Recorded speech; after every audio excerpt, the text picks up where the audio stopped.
Pa, velika nauka asocira na nešto što se možda može razmotriti i u minijaturi. A to je efekat leptira u teoriji haosa. Ovdje imamo vrlo malu energiju koja je potrebna za održavanje klatna i dobije se jedan interesantan proizvod.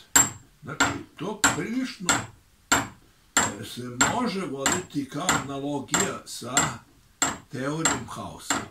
Znači, imamo taj efekat leptira koji bi bio sasvim dovoljno da pokrene, da održava oscilaciju. Znači, energija leptira bi bila sasvim dovoljno da održava oscilaciju ovog klatna, koje izuzetno lako ide.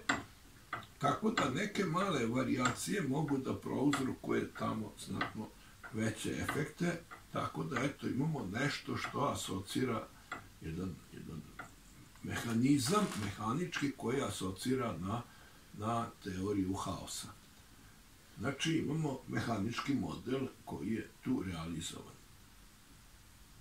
Zatim imamo to u većoj meri repliku Milković pendulum, gde je napravljen u Italiji, je napravljen po ovom modelu.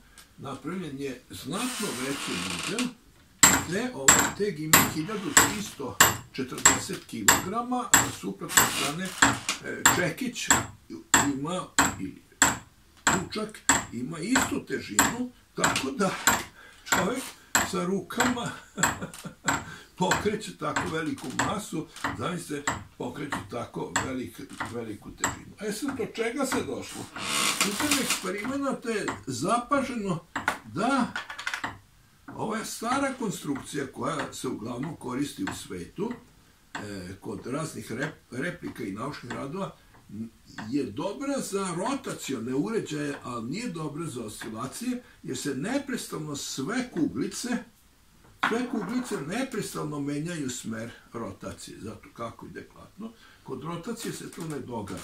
Mada i pored toga imamo daleko veći efekat od rotacija. Iako je tu ležaj u povoljnijoj situaciji, ali najbolji efekat prilikom istraživanja se postigao putem elastične strukture.